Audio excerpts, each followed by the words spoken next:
Alright, so now we got that exhaust manifold and muffler out of the way. Now you can get a better view of how this control rod assembly or rack works. As this is rotated, it's got these little arms that come down and actually engage these little levers that actually go right over to the injectors. You can see the injectors are right in this assembly here. That's the number for them, N50. And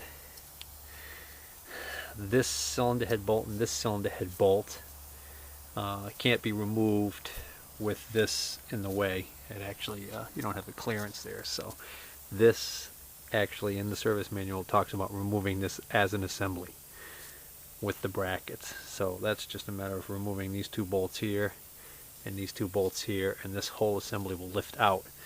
And since I'm not going to touch these adjustments here, I should be able to hopefully maintain the integrity of this alignment, although I doubt it. Here's how it looks with the rack or control tube removed. Now I need to remove this thermostat assembly up in the front here, which looks like there's two bolts, one here and one opposite on the other side here, and that whole assembly looks like it can come off.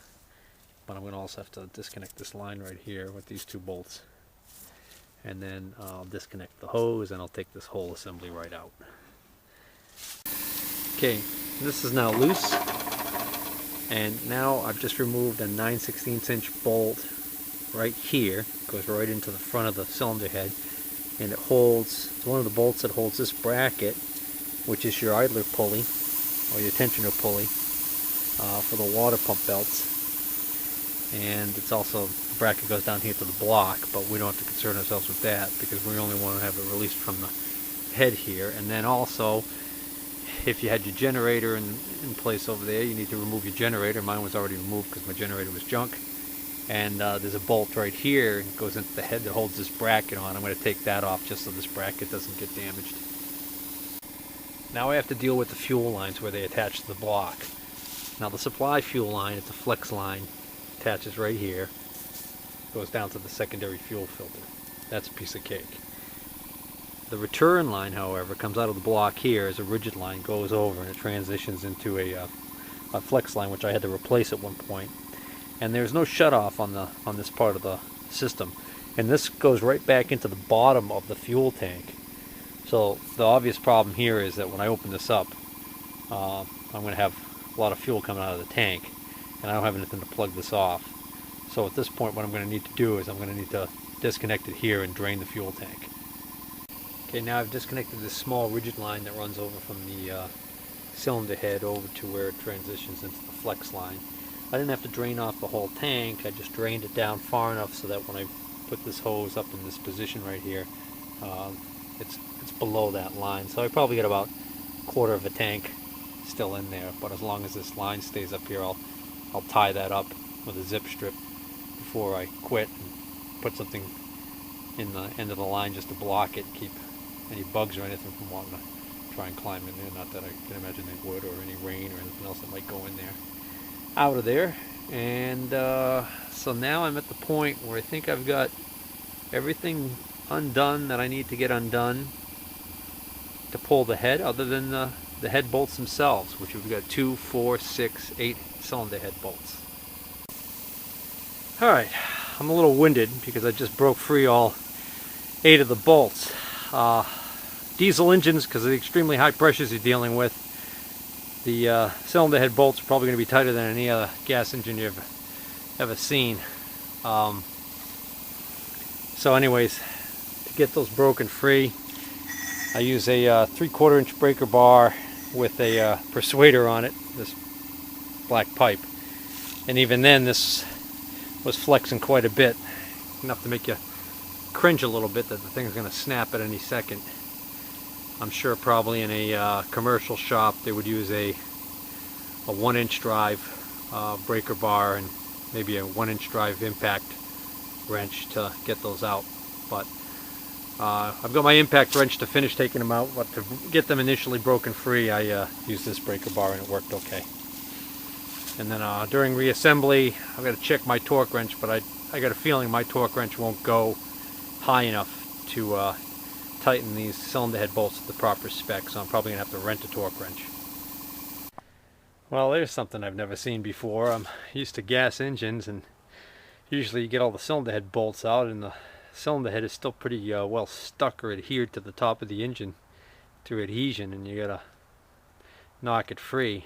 This, as soon as I popped out enough of the bolts, the cylinder head practically jumped off of the block. You can actually see it sticking up quite a bit. So I'm assuming what's going on there is just the valve springs just uncompressed for the exhaust valve and the injectors, and when they uncompressed, they basically push down on these rocker arms, which push down on these push rods, which, because the camshaft's not going to give way, caused the whole thing to pop up. I think that's what went on anyways. Alrighty. Alright, now all the bolts are out, so now we just get the overhead lift in place and attach the special tool that was designed to bolt onto this to hook up to the head for lifting. And oh wait, don't have an overhead lift. Kind of think of it, don't have the special tool with the special part number. Guess gonna just have to do it the old-fashioned way. A little bit of grunt and struggle. Oh, forgot these two bolts. These are massive bolts for, I mean, I guess they're typical for diesel, but it's the biggest cylinder head bolt I've ever taken out in my life.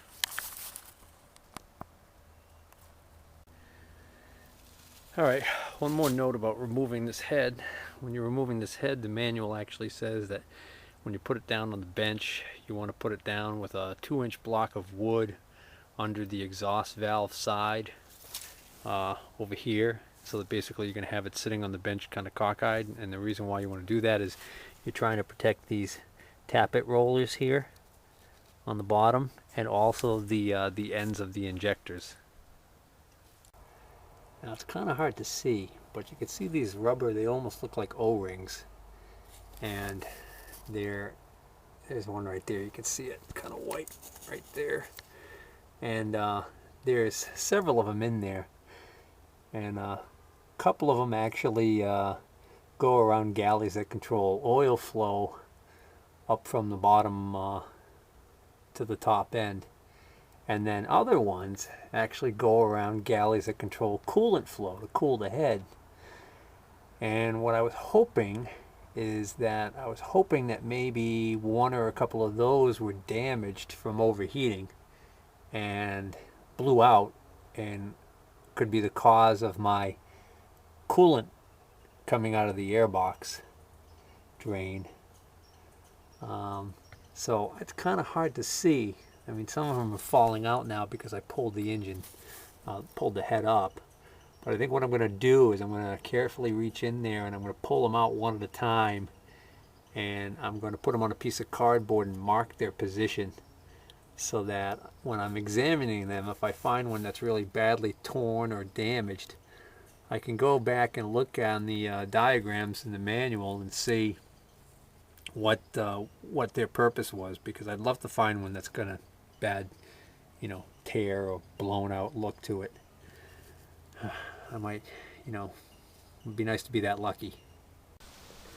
Well, it's the next day and I've cleaned up all the excess oil on top of the engine block, top of the block.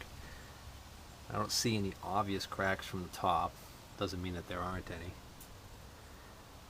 And same thing with the head. Clean the head up. Couldn't see anything obvious there. I'm going to take some high-resolution photos and see if I can't post them online and get some insight from someone with more experience. I also cleaned up all of these little O-rings, and one of them had a small tear in it right here. but none of them were completely like blown out. And there was signs of oxidation on them, like maybe they had been leaking a little bit previous, but nothing to suggest the large amounts of coolant that are coming out of the airbox drain are coming past those. So I'm going to take some high resolution photos and see what happens.